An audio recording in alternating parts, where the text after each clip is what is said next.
Hello, hello. We're going to attempt this again.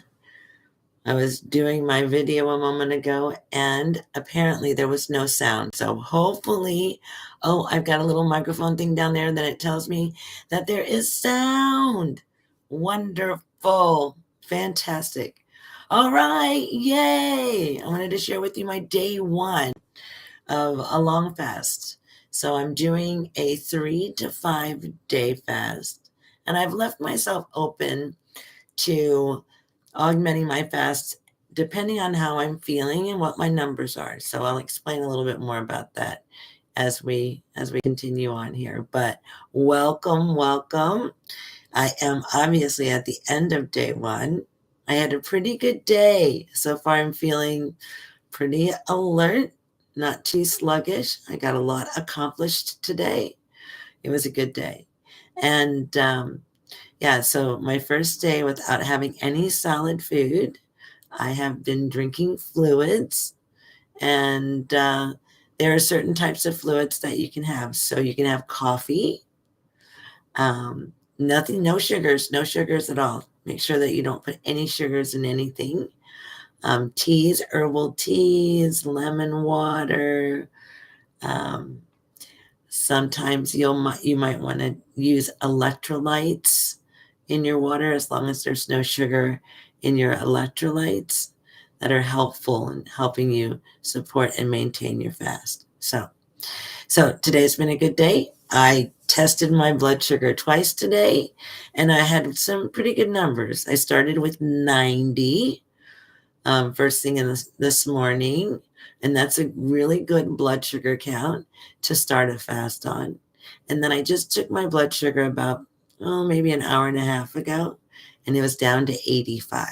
So I am making that nice little decline in my blood sugar, and it's going to continue. Hopefully, it will continue to go down as I continue to fast. And so right now at this 24-hour state, I think I've probably moved out of sugar burning into fat burning stage.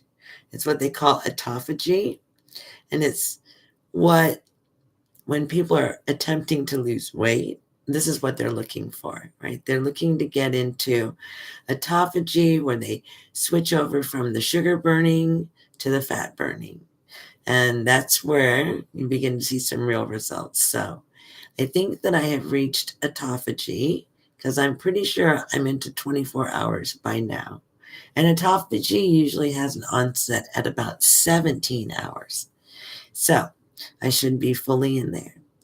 And in monitoring my blood sugar, I'm just going to say if you were ever considering doing a long fast, first thing I would say is check with your health professional to make sure that you're ready for that. Also, too, if you haven't done fasting in the past, I would refrain from taking on a long fast initially. Like you might want to work yourself up to that. And Dr. Mindy Pelz, who is my mentor, she has a lot of videos about fasting and how to get started with a fasting lifestyle because this is not a diet. This isn't something that you just do for a period of time until you reach a result and then you stop. This really is a lifestyle.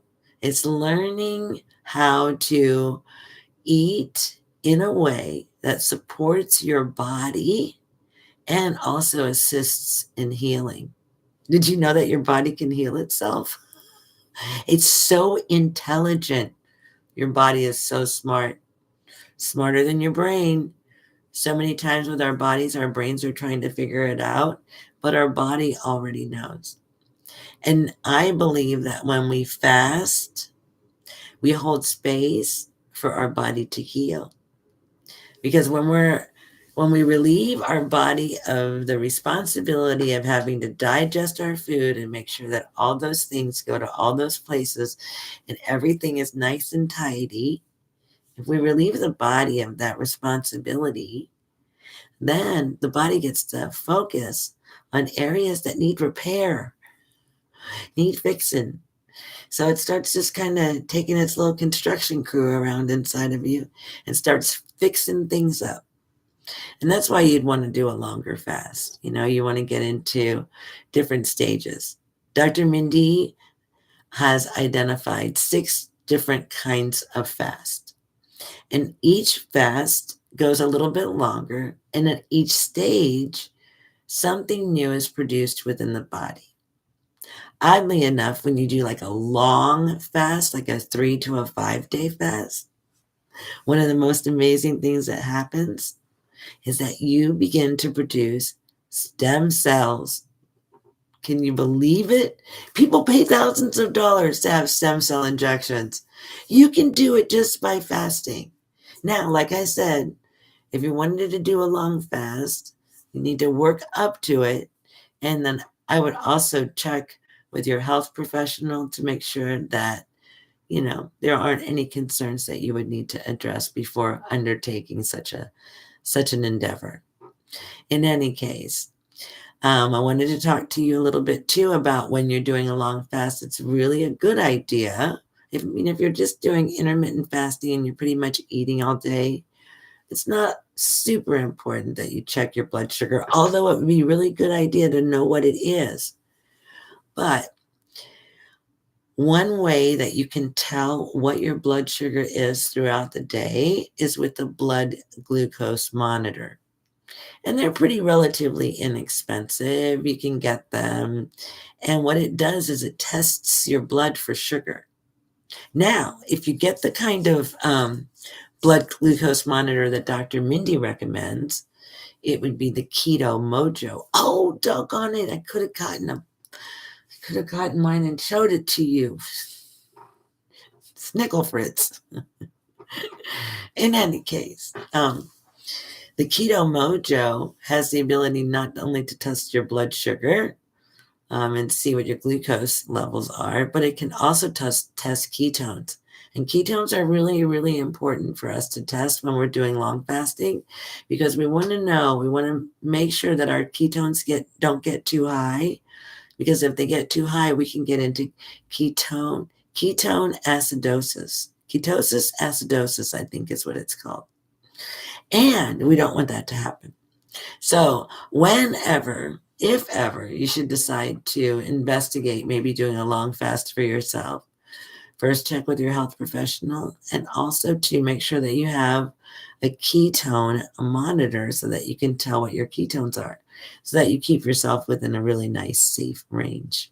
It's so important.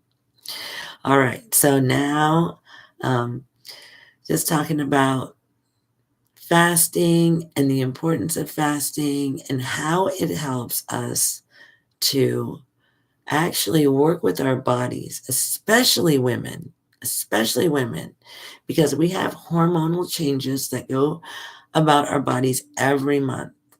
And if we don't know how to work with our body as it's going through these changes, we can wreak havoc, and we get like some symptoms like cramping, bloating, crabby, can't sleep, these kinds of things.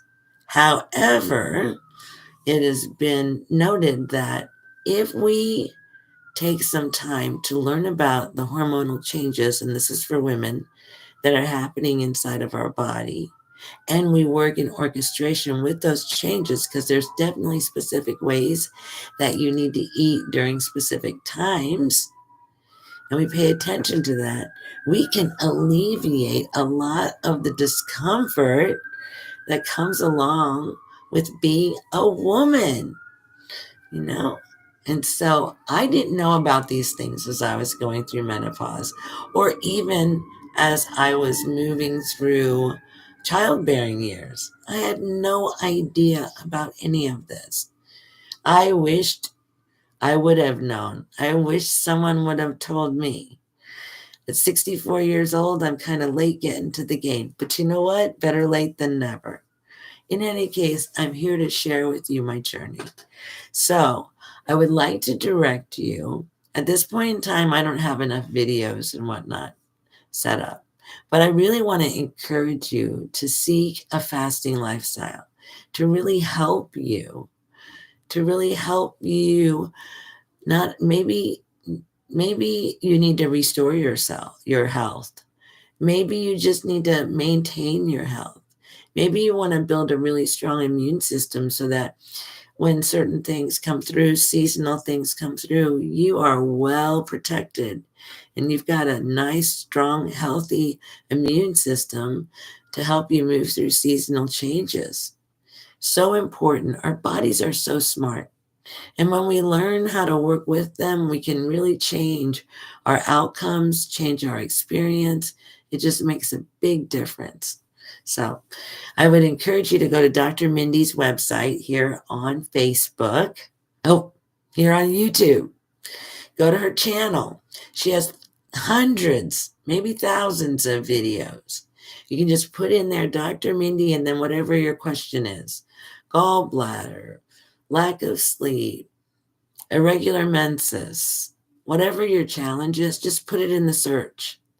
Dr. Mindy Pelz, and then whatever your challenge is, or what do you want to know? Put it in there. I'm sure she probably has a video about it.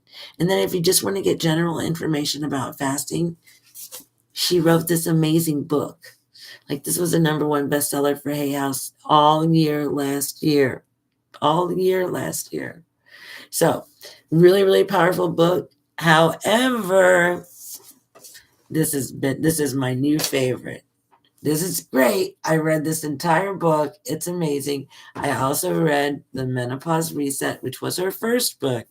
But this is the book that you should get. If you're going to get any book, get this book right now. Not only is it beautiful. Oh, look at that. Hormone feasting. Look at that. Not only is it beautiful and filled with amazing color pictures, it also has a plethora of recipes for your fasting lifestyle. And what I think most people don't look at that. I think that what most people don't understand is that a fasting lifestyle doesn't mean that you don't eat all day long. It's just that you go for a longer duration of time without eating. Like you push breakfast off because you just went through that whole sleep time. And hopefully you're getting 7 to 8 hours sleep. And then if you wake up in the morning and you continue to push that, of course, we're counting from the last time that you ate a meal the night before. That's when we start counting as far as your fasting window. But this is a fabulous book. And you can get it on Amazon. You can get it from Barnes & Noble. You can get it directly from Hay House. Awesome book. It's full of recipes. And it explains like her entire protocol. Like your power phases. Right? I was talking to you about eating for your hormones. Right? So this is a beautiful book. And it has all the information that you need. This is an amazing, it's an amazing book, right? It's got some really great things in it. Great reference. But this Eat Like a Girl, she just released that in October. And I think right now, that's a pretty good pricing on Amazon.